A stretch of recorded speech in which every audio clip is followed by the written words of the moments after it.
Hello, everyone. Mobilize and monetize. We're back again, and I am so excited for today's guest. She's someone that I admire so much, and she's someone who's been in the space for a while. And I just recently met her at Game Forum Barcelona, and we're going to be talking about something a little bit different today. It's not going to be the usual UA admin, although there will be elements of that.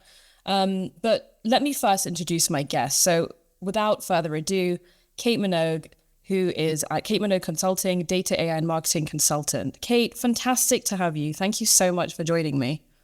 Thank you so much for having me. I know we've been talking about it for a while, but I'm really excited that we're getting around to it and specifically that we're getting to talk about this topic together. I So, know. This topic is something. Okay, so let me first introduce what we're going to be talking about because we are very excited and we were just saying that we're going to have problems sort of sticking to the time limit, I think. But I'm going to read a little bit of an excerpt from The Guardian. So, an investigation by the UK advertising watchdog has found that the number of shocking ads in mobile gaming apps depict women as sexual objects, use pornographic tropes, and feature non consensual sexual scenarios involving violent and coercive control. So, the ASA, for those who don't know, the Advertising Standards Authority, use avatars which mimic the browsing behavior of different gender and age groups to monitor ads served when mobile games are open and identify breaches of UK code. So, obviously, this is a small step, Kate. They've only banned a few ads. They were only looking at a few ads, but this is a huge beast, as I'm sure you're aware. So my first question to you, this is a big step in my opinion, but the UK's ASA has just banned these sexist ads in mobile games. This move feels massively overdue, right? Like we've been hearing about this for ages in the gaming industry. Why do you think it's taken regulators this long to act? And what sort of impact do you think this will have on the gaming industry as a whole? I think there's a couple of reasons why it's taken this long. And I think to really understand why it's happening in 2025, you Yeah. kind of need to look at it from a couple of angles. So the first one is mobile gaming ads by their nature versus other ads that the ASA deal with are a little bit stealth.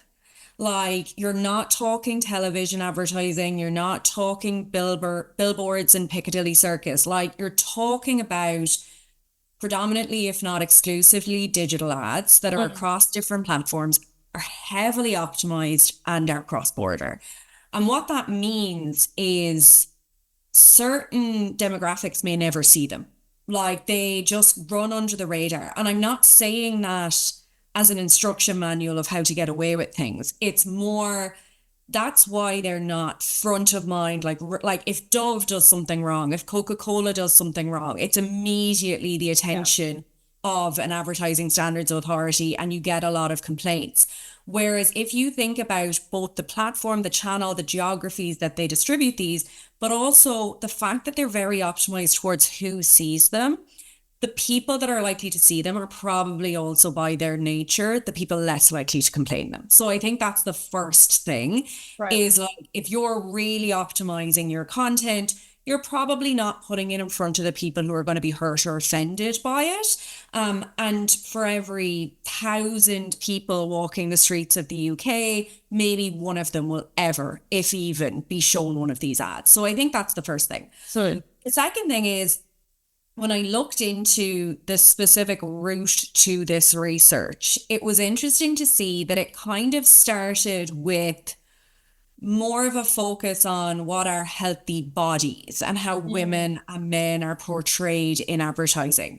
So it started with a much kind of broader, more mass question, which is how are women portrayed in advertising? And this is just one of the examples of that. And I think that's another reason it probably took them a while to get here. It's both the general broad question they were asking, but yeah. also what is culturally acceptable and Yeah. what is well cultural discussion around what is a good, bad, damaging, healthy position or perspective of how you do these things. I'm on the board of an organization called Move Ireland, which is a charity that works with men who have committed violence against their intimate partners. And the service that's offered by Move is intervention programs with men that have committed violence. And one of the reasons that I think that's relevant is because through working with them and knowing what the courses and the programs and the groups cover, it starts with a spectrum of your mindset about women and what is the definition of abuse. And it's not always physical violence. Mm. But I think if we go back a couple of years, that wasn't necessarily accepted to be the case. So Yeah. I think even in a short period of time, as a society, our definition of abusive has changed. And so the lens with which we look at content like this has also changed. So if we think about phrases like coercive control, Mm. they weren't exactly in the like shared lexicon of young men, young women, even older men and women up until quite recently. Yeah. And when I look at the specific ads that were taken down, some of them are undoubtedly offensive to anyone that would look at them. And then some other people might say, well, there's nuance to that. That's not abusive. That's X, Y, and Z. But it is in the current knowledge and information we have about abuse. It is. And I think that there's something out there called the sexual violence pyramid, and it talks about the different mindsets and attitudes that are foundational to sexual violence or start us on the spectrum or the journey towards physical violence or abuse. And just above mindsets and attitudes is a normalization of violence. And I think, again, that is new information, new knowledge, newly accepted in this space. And I think all of those things coming together. So the exposure and visibility over these ads that might have gone under the radar for a while, the societal discussion about, well, what actually constitutes abusive or a damaging, visual of a woman in an ad. And then our shared language and understanding of what is abuse and what is violence and what gets us there. And I think even in the last couple of weeks, the conversations around the Netflix show Adolescence has brought it even more to the fore, which is, I've seen a couple of conversations online about how there is an epidemic in the UK of violence against women, whether it is intimate partner violence or strangers and just kind of, attacks at random. And a lot of that comes back to the how do you see women? How do you think about women? How do you perceive? How do you talk about? How do you interact with them? And I think and I hope we're hitting a zero tolerance stage with that finally. Yeah. So that's why I think it's taken this long. I don't think we were there previously. And I think there was a lot of ways to either excuse it, hide it, or brush it under the carpet, deprioritize it because the volume wasn't that high versus an ad before Love Island or whatever the competition for the prioritization might be. Yeah. In terms of what I think it means for the mobile gaming industry, overall, I think this is only a positive thing. Yeah. And I know there will be the specific operators that feel like they had a reason to have ads like this and now their advertising will get less effective or their brand specific voice or whatever is impacted. Net, I think overall we're going to be in a better place. Yeah. I think more conversation around, well, why do you need ads like this? What was the benefit of them? When I worked in Facebook, we had some projects around increased diversity in advertising, not just in gaming, but across different verticals and what equality looked like and things like that. And we would often have people ask the question, understandably, so, well, what's the ROI of including diverse people in ads and things like that? And my response was, if it stays the same, it's a win. You don't need an improvement. Yeah. But if you don't see a huge drop in efficacy and you've made a less damaging or more inclusive ad, then that's a win because you've got two objectives achieved there. Yeah. So I think that if you are an advertiser that previously had edgy content that was even near to this type of content, I would very much ask you to assess the effect, not in a, do we get a benefit from changing from this, but do we not get that much of a loss? Because the reality of advertising per mobile gaming is it's so highly optimized. The minute you introduce a new ad, you're not going to see that it performs as well as what you had before. Like you've spent a lot of time optimizing that. But optimization is narrow and marginal gains. So even though there may feel like short-term pain to have a whole new creative strategy or whole new assets, just measure it objectively, that it's like, okay, this is net positive. Right. And if we can get back to close to the performance of those ads with less dangerous creative, then that's a win. Like, it's not that we need to reach our champion advertising KPIs straight out of the gate, because for whatever reason, these ads must have appealed to a cohort that were interesting. And I think we would be naive to pretend they didn't. Like, these ads got out there because either the audience that was being targeted engaged with them, or the distribution or publishers optimization ultimately served them and kept them going. So I'm not going to sit here and go, well, there's no way those ads were appealing or effective. They must have been. Mhm. But I would just say, if you have considered an ad like this, you have an ad near to ads like this, or if you Yeah. have ads like this, just take the hit on the short-term ROI and have a better, like, have a more creative and ambitious approach for your ads going forward. 'Cause it's not worth it. Right. I fully echo that. Kate, before our conversation today, you mentioned to me about a conference that you attended, a conference that won't be named. I want to ask you, just within this sort of meta conversation of advertising and problematic advertising, sexist advertising, what did you see at that conference? What was so shocking? And how do you think industry practices have evolved since then? Have they evolved? Yeah. And, what can the ESA do in preventing what you saw? So specifically to the ESA, the conference wasn't in the UK, but again, the ads that I saw some indication of probably are served there. Yeah. So this was a couple of years ago. It was early in my time with Facebook. It was potentially one of the first gaming events that I went to, that was just gaming, pure gaming.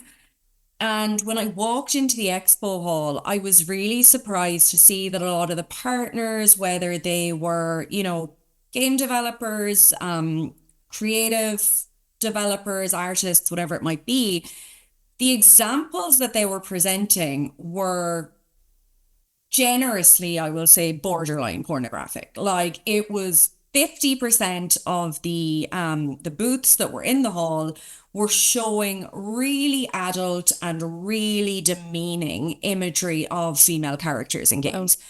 And I just remember walking around and being like, I just immediately don't feel comfortable at this event, because this is the creative angle or technique or whatever is used. And you can say that that is an overreaction or a sensitivity or whatever it is. But as the event continued, I saw that reflected back to me in the audience that were there. So I saw one panel and there were 7 people on it and they were all white men. And I was like, Yeah.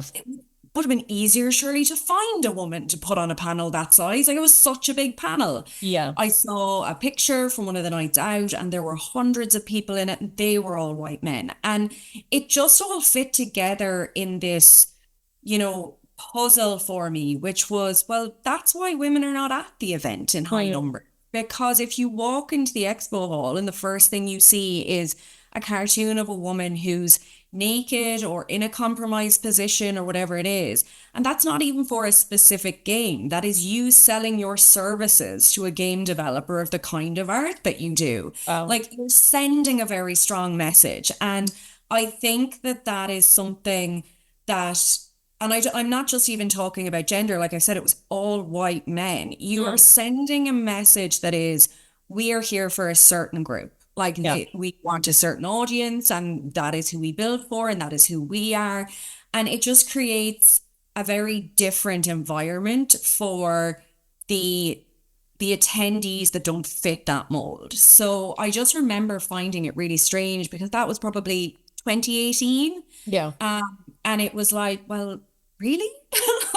I know. And it made me kind of question the legitimacy of some of the partners. Like, I was walking around going, okay, just because I haven't heard of this specific company before doesn't mean they're not big and successful and whatever it is. But you're also like, well, you're never going to be mainstream. Like, you're not going to hit a certain level of scale if this is your kind of niche. And it definitely put a different taste in my mouth about the event overall. And I think that when I see some of the bigger gaming events now, like, I've been to big events in the UK, your own events in San Francisco, you know, it's always, and like I said this after the Games for in Barcelona, the diversity was amazing. Like it really was. And I know that was something that was really important to you. And it never felt tokenistic. It just felt like naturally the people that were the right people for conversations were diverse. There was no part of walking around your expo where I was like, oh, that's a bit of a funny thing to include. Mm. So I don't know if that is because you guys spend a lot of work making sure that's the case, or if the industry has moved forward. But I think it's potentially a little bit of both, where, you know, there's going to be a cottage industry of adult content, edgy content, whatever you want to call it. But the line between that just appealing to an 18 plus audience and being a normalization of violence or whatever it might be seems to be crossed when there isn't a lot of eyes on it. Yeah. And I think that, like I said at the start, the way mobile gaming is distributed, being through highly optimized ads on ad networks, cross border, all of those things, means there isn't probably the same scrutiny as a local company that has to follow local guidelines and things like that. And I just think it's a shame because I always leave events so much more energized when they're about creativity and innovation and differentiation and all of those things. And I'll be honest, I just find creative like that is lazy. It's like it's shock tactics Yeah. to get a certain short-term outcome, but it's not really building great games long-term or great creative that's really unique. So yeah, that was kind of my first foray into gaming events, which is sad. That is sad. Um, Yeah. But but it's a telltale sign of yeah, still going on. You know, you said 2018, it's not that long ago, you know? it's not that long ago, and the fact that these ads were literally banned in the last couple of weeks tells Yeah. me that whether they're at events or not, they're still selling that kind of art. Shocking. So, sexist advertisements, okay. We know they can deter women from engaging with the gaming industry. Someone might see that, might not want to play a game, might not even want to work in the industry. So, and we've been told time and time again, you know, gaming isn't for women. There's this trope that's been going on and perpetuated for so long, and this is only sort of adding to that. So, how do you envision this ban influencing female participation and representation within the industry? And this is why I'm so glad I have you on, because I specifically wanted to have a woman's perspective, because there's been all this talk about this sort of thing. Again, it's so ironic because maybe it's just me, but I've been seeing a lot of men posting about it on LinkedIn, but not a lot of women. So this is why I want to ask you, you know, how do you envision this? How do you envision it for you even? What are your thoughts? I think this is one of those things, and I said the same about those advertisers and their short-term impact. There's going to be a short-term effect, and then there's hopefully going to be a different medium to long-term effect. Yeah. The reality is short term, this might deter women from joining the industry because they may not have been aware of how bad it was. And I think, again, we have to be honest about that, which is, you know, there may have been, like me, some indication at an event that this is a bit like unsavory or not too appealing to me. Yeah. Or there might just have been a feeling of not being welcome, but they may not have had a tangible, well, how are women perceived in this industry? And now they have 8 really horrendous examples from Yeah. that research and what was banned. So I'm not going to be like sunshine and rainbows and say now there's going to be an influx of women into the industry, because I think this is, like you said, step one, a big step, but step one. But also it could be the thing that raises the kind of curtain on what other things are happening in the industry, or, you know, how deeply this is the attitude of some players in the industry. So I think there could be a short term even pushback from some women, which is like either I don't want to work there, or I don't know why companies aren't speaking out against this, or Yeah. I don't know why this isn't more aggressively policed. And I think those are the right questions to ask, because if 8 ads were found, what ads a little bit less explicitly offensive are still out there, or what ads have they not found? And I think it is for the big publishers and the big studios to speak out and say, like, we condemn this, and this is not women being fragile or sensitive or any of those things. And it's wrong. Like it shouldn't be allowed, and advertising is only one way that it's showing up. So I think there could be that short-term backlash of even more of a distance between women and the industry.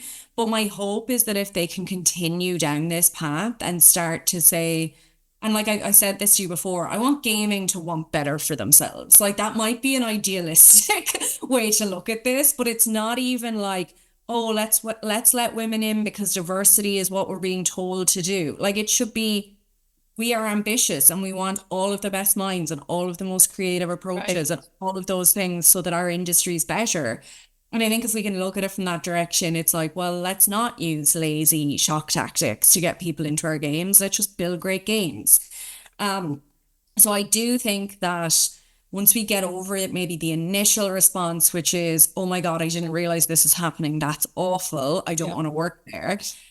Maybe the right companies that have always had really good practices around this and are on the right side of this can stand up and position themselves to attract women into the industry to be part of changing it, because there are such amazing women working in gaming. And, we've heard horror stories about some of the companies that were not great to work for. I remember even when I was in Meta and they launched the Facebook gaming kind of competitor to Twitch. What was really interesting was a lot of the creators that moved over first were female or LGBT because they didn't feel particularly welcome on Twitch. Mm. And they were dealing with a lot of abuse there. So the hostility towards women comes up in different ways. Yeah. But I like that pyramid of sexual violence. It's all connected. And I know you'll get the response that is, oh, come on, this small thing is not the same as this big thing. Mm. No, but it tells people it's okay. It tells people that there's a threshold they can push. Yeah. And I think, if female streamers don't feel welcome on Twitch, and I'm not saying that's the case today, if that's gotten better, then Yeah. Let's don't hope. don't come at me. But if that's the case, then that's part of this. If ads are telling people this game is not for you or this industry is not for you, then that's part of it. If company culture is very toxic masculinity, then that's part of it. And all of those things are related because it is only in a toxic masculinity culture that an ad like that is signed off. Like, there is not a woman in that room Absolutely. saying, great ad, guys, I love Yeah. it. Like, it's It's one of just those not. classic scenarios where, like, the boardroom, I would love to see the boardroom in which someone gave that, you know what, that's a great ad. Like, I can guarantee you, like you said, there's no woman in that room. No. No, that it's just No a woman or man that has been a victim of any kind of abuse or right. violence, because the suggestions in those ads will be triggering to people of both genders and anyone that's been put in an uncomfortable situation. So what's quite clear is the people who signed that off, if I give full benefit of the doubt, had no awareness Yeah. of, what it's like to experience something like that. And I think that that's why this is a cycle and why all of these things are connected, because your ads are the face you put out to your customers and prospective employees. Like my husband works on employer branding, and we talk about this quite often, which is, a company can invest a lot in very targeted employer branding to prospective candidates. But if they don't have a consistent tone of voice and values with their consumer branding, then it just feels off. Like you need to realize you're sending messages in multiple different ways. So I think this should be a lesson to companies in any industry about how your product, your communications, your ads, employer or consumer, all of those things are sending signals about your values, your culture, like what kind of place you are to work. And I think that they need to speak up about what's important to them now, because there is now a conversation around this. Absolutely. So you mentioned adolescence, and that is kind of what we're seeing right now with the meninosphere and all this Andrew Tate nonsense. So this is part of that conversation. Like you said, it's never just one thing, it's always sort of a link. So, exposure to this sort of objectifying content can shape how boys and men perceive women, as we've seen with these terrible examples like Gamergate in the past and whatnot. So, how do you what effect do you think that this removal of ads will have on male gamer attitudes and behaviors. I mean, I know this is an EA ad and it's a very small step, but what do you anticipate in the future? Do you think that removing this stuff will normalize sort of the opposite? Like abuse isn't okay, you know, and that sort of thing isn't okay in these sort of horrible sexist ads. What are your thoughts on that? I completely get that it's only 8 ads, but usually the way things like this go is then a rule or a protocol will be put in place as a result that says no new ads can cross this threshold. And I remember like gaming would have experienced misleading ads as a trend a couple of years ago, which I think had a bigger bang than this because of some of the people that were involved. But as a result, say Meta had to define a misleading ad and all of a sudden have a list of rules and triggers that would take things down. And, you know, even if it's 8 ads, if it leads to a specific definition of what's not okay, then it can scale even to ones we're not aware of, my hope. One plug, actually, when you mentioned Gamergate, you mentioned Adolescence, I highly recommend anyone that hasn't read already reads Men Who Hate Women by Laura Bates, because when I watched Adolescence, I was in no way surprised by what I saw because I had read it. And a lot of the language was very familiar to me. Gamergate is covered in that, which you've just mentioned, if people want to know what that is. But so are some other gaming specific avenues for this content to get to people who are not seeking it out. So if you think of the incel and manosphere culture, there are the people who are on Reddit, are on forums, are seeking out communities to speak to. But then there are also the people who are just innocently trying to play their games, and this content comes to them. Yeah. So it either comes to them through the people that they interact with, say on the games where there is an interactive or a social element, or it comes to them through the content of the games, or it comes to them through the kind of streamer comments and stuff like that. So I do think this is a really important moment for gaming, because gaming is, whether we like it or not, a platform for which these messages are shared. And we could take our kids off of social media, Reddit, Google, but if we let them continue to play in games that have a social aspect to them, this stuff will still get to them. There's an example in Men Who Hate Women of a 12-year-old playing Fortnite, and he has the the audio of other players on, and his mother passes the room and somebody's shouting feminism is a cancer, and that's the first time he hears the word feminism.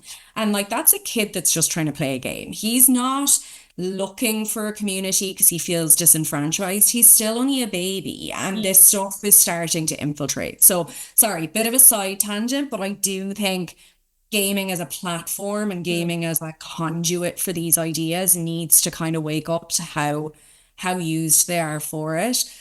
And I think that, yes, we get rid of the ads that normalize violence, and then we need to kind of look into the games and say, how are women represented? How is interaction with women represented? And how is interaction with women policed in these games? Because this may be one of the first places that young men start to build their idea of what is okay, what is normal, what is accepted. And we've heard the horror stories about predators in Roblox and what they do in games, or, if you don't have the right child safety controls on what is possible for making those games like just not a safe space. And I always think of advertising as a shop front or an entry point to those things. So it is the place. I remember my nephew, when he was 7, was obsessed with Minecraft. He'd never played Minecraft. He just kept seeing Minecraft ads on his YouTube in between different videos. And his YouTube was showing him people playing Minecraft. So he wanted the Minecraft sword and the Minecraft Lego and never played the game. So we cannot understate the impact that advertising, whether it is, traditional, you sent out the ad, or it is user generated content, has on perception, because that's just the reality we currently live in. That is content that is consumed, whether the person goes on to play your game or not. And I think you need to have some level of accountability at that stage and in the game about what you are sending out into the world and allowing to happen on your platform. Interesting. So you mentioned Roblox, and that kind of leads into my next question. So there has been concerns about young players encountering this sort of like explicit content and predators on games like Roblox. So how might the ASA's decision, and maybe not even the ASA or advertising boards in general or people that make this legislation, how will they banning these ads contribute to sort of a safer gaming environment for younger audiences? Or maybe you have your own thoughts on that. What could they be doing better to sort of prevent that? I think this is kind of the tip of the iceberg of knowing what is present in gaming and signaling what's not okay. So that's two things we've kind of achieved with this piece of research. It's like, okay, now a group of people who were previously not aware are aware, and a decision has sent to the industry what's not okay. So I think that should be a starting point to continue pushing down both of those paths into games. There's a lot of parents who are terrified of Roblox and Fortnite just because they feel it is, as much as they might do to control it, an unsupervised space that their children are exposed. Obviously, child safety controls continue to improve and there are efforts to do that. But that doesn't always dissuade the anxiety that parents have about, I don't know what's happening in there. I think that I always sound so negative when I say this, but I think when you design something that you're not going to be in the room when it's used, you have got to think about the worst case scenario of how somebody's going to use it. And you have got to control against that. And I think that that's a little bit of what's happened with Roblox. And I talk about it a lot in my work about AI as well. That's exactly how AI is going to be used. It's going to be the worst case scenario. You're not in the room to make sure it's done in the most virtuous possible way.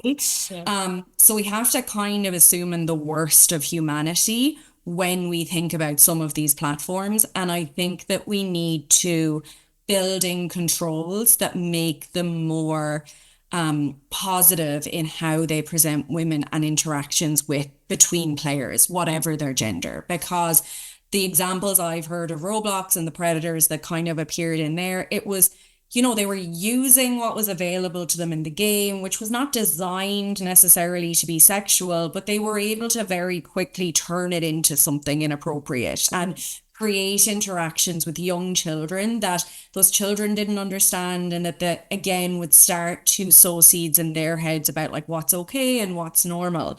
And I just think we're at a moment, whether it's because of this research or adolescence or the various different headlines about the people who've been impacted by people like Andrew Tate, where a full review of these platforms and games is probably necessary.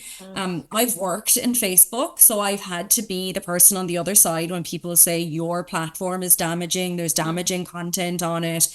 How do you feel about that? And the answer is yes, we all have an ability to control what we consume. And I think as adults, we should all take accountability for what we consume. Children don't have that knowledge. But at a certain scale, if you have a platform, you should be controlling some level of what content is on there. And I do think there are games that are at that level now, that are more than a game. They're a platform. They are a complete universe where people interact and can create content. And I think certain guardrails will need to go into that. Interesting. So, Kate, you worked at Paddy Power, sort of at this intersection of gaming and gambling. And in discussions with CMOs in the gambling sector, many have sort of attributed the lack of women in leadership to the supposed disinterest in sports, as I'm sure you're very well aware of. So speaking within the women in leadership roles, how do you think advertising content contributes to creating these sort of hostile environments where women feel unwelcomed, or certain groups, not even women, let's say? And how can these bans help in sort of helping to promote diversity in leadership roles within the gaming industry? Do you think that someone's looking at this ban and thinking, finally, this is step one and into making for women making into a foray into spaces where we're told, oh, you're not interested, or oh, you don't get it. It's not for you. Yeah. And I think that's the thing is these things are often not explicitly, you're not welcome here. They are much more subtly, exactly like you said, you just don't get it. Yeah. And then it's when questioned, you get a response, well, women don't like games or women don't like sports as much. So they don't stick around in the industry to get into these senior roles. And I roll when I hear this stuff, because I'm okay, you and I actually have spoken before about something called the glass cliff and the fact that women are held to a higher standard. if I'm a female CEO and an ad like this is discovered under my remit, I will be dragged across the coals. Like there will be no forgiveness. Yeah. So How could you? You're a woman, you how know. could you? And like Yeah. right questions to ask, but not just to a woman, to Right. anyone. And I think that the reality is the consequences for a female leader when something like this happens are more severe. The second chances are less, the scrutiny is more. So I think there probably comes a point where women weigh up the trade-offs of, do I stay in this industry where there's a certain way of doing things that I'm told I don't get it, and there's a risk associated with my career and my reputation if I stick around. And they potentially leave for that reason. The second is, like we talked about earlier, the environment and culture in the company is not independent of the output of things like this. So it is probably showing up in other spaces, and there are probably meetings she's not being invited to because she would shut down this ad that you're so sure needs to go out. Like, let's be Yes. honest, that's how these things usually happen. Is there may have been a woman that should have been in the approval process, but they were like, oh, like I remember being, this was not in gaming, Mm. but being taken off an interview panel for a data scientist because when I looked at their take home study, Mhm. one of the questions they were asked was analyze financial data to fill in the gaps where we don't have gender for the customer. And the rule that they put in was if this person is earning over 30 grand or over 50 grand, they're a man. And if they're earning under 50 grand, they're a woman.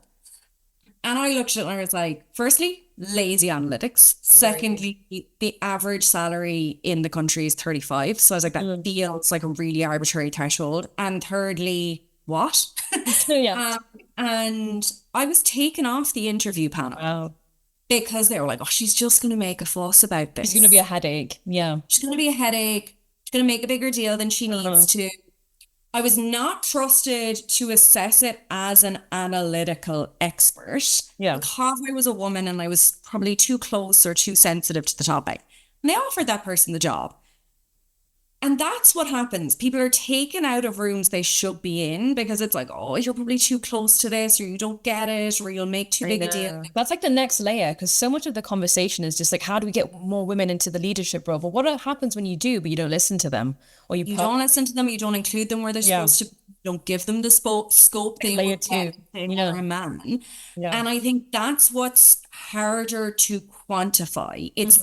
the inclusion after the diversity, it's the equity, it's the opportunity. Just because they're sitting at their desk and they're on your books does not mean that their experience gives them all of the chances to move forward. And I think that we need to be realistic that if you put out in the gambling industry a lads ad Mhm. about sports, you're not saying women don't like sports. You're saying we like lads that like sports. Mhm. And it's not oversensitive. It's human nature to absorb those messages. That's why advertising is successful. Absolutely. Like, we can't say that it is when it sends a message we want it to, but it's not when it's a message that we don't want to take Mhm. accountability for. So I think that there are layers of reasons that these things keep women out of senior roles. And we have to own up to them. And honestly, at this stage, I prefer companies that are like, yeah, we're fine with that. I'm like, cool, you be you, and I don't want to work there. Right. At least you Versus know where you stand with them. Yeah. exactly. Versus companies that are like, no, no, no, we want equality and Yeah. X, Y, and Z. And you're like, except for you're putting all of these systemic barriers in place that make it uncomfortable or harder for Mhm. women or LGBT or people of color to Mhm. show up as themselves because they have to work twice as hard to just deal with the status quo. Absolutely. So final question for you here, Kate. We did really well on our 30 minutes, didn't we? We did. We completely blown that out the water. So, final question: how do you believe the ASA's ban will affect public perception of the gaming industry? I know you touched a little bit on this. Do you think it will affect it? How do you think that will happen? And what steps can be taken to sort of present gaming as more of an inclusive, respectable field? I think for too long it's been sort of this boys' club and Yeah. perceived so. Like I often think how many women are put off Yeah. because of this stuff and because of this perception. And now we're sort of looking into mobile gaming, which is a bit more of a black box. Yeah. yeah, what steps can be taken? I know it's a very, very hard hitting question, but I'm sure you have some views on that. Like I said, I think there could be a short-term backlash. And I think companies have an opportunity to capitalize on this moment to change that narrative. And I think they should. But I want them to do it sincerely, authentically. Like either hold their hands up and say, we haven't done well, we can do better, or show examples of why they're different. Because we can't tar everybody with the same brush. There are companies that have done a lot of work to be better than what is being represented. So I think that it's really funny because I was a recent client of mine, we were talking about gamification in a non-gaming app, which I know is a big point of discussion in Barcelona as well. And they thought of gamification as a dirty word. Like they were like, that's like another word for addiction or tricking customers into doing something or whatever it was. And I was like, it's so sad to me that you're not seeing all of the good of what a game can be and is to a lot of people. Like I look at some apps that use gamification for productivity, or, there's an app called Forest that uses gamification so that when you're on your phone, when you're off your phone, you're growing a tree and a real tree will be planted because you did that. So they're trying to harness a human need, gamification, and a positive impact on the environment. And I just think that we are not getting as many people as we could to contribute to the creativeness, the innovation, the ambition of what gaming could be, and the impact it can have beyond itself if we have this steel wall around it of perception. I think that if we can flip the narrative now and use this to say, no, that's not what gaming is. That's a few bad actors. Here's what we are and here's what we want to be. Then we can increase the credibility of the gaming industry as a mainstream entertainment and lifestyle sub-vertical. And we can attract talent from other industries that can make gaming better again. And we can build better products for more longevity and have a really nice community, which, if you talk to a teenager, they probably assume exists. Like that ideal that a Yeah. 16-year-old is like, I want to work in gaming. That sounds No, amazing. yeah. The And then you talk, idealistic view. Yeah. let's build it. Let's Yeah. build that Yeah. view, but not the boys club version. Like, let's build the fact that anyone can build a game and anyone can play a game and anyone can contribute to a game. I had my 16-year-old nephew with me on work experience a couple of weeks back. And he was looking at gamification for me. But when he left, he was like, I didn't realize there were so many jobs in gaming. Like you can be an artist in gaming, you can be a marketer, a business person, a coder. And he left so excited about it because he loves gaming, but he wasn't able to translate that into a career aspiration. Right. And I'm like, we need to light that fire under more teenagers of diverse backgrounds instead of being like, let's send the boys to gaming, Yeah. but all through the engineering route and all through this kind of current, more toxic environment. And let's just open it up. And I think if the big studios could take this moment to say, we condemn what was done here and we want to come together globally to work against this at an advertising standards and a content perspective, then I think we could get a lot out of the crisis. Absolutely. I think I have a tendency to be a bit of a pessimist when it comes to this stuff. But after talking to you, Kate, you're absolutely right. Like there is room to improve. There is room to build inclusive communities. There is room to tell everyone you're a gamer. There's room for all of that within leadership, within every aspect of the gaming funnel. So Kate, thank you so much for what has been a fantastic conversation. And the stars finally aligned and I finally got you on the podcast to talk about Happened. an amazing, well, not an amazing topic, but amazing conversation.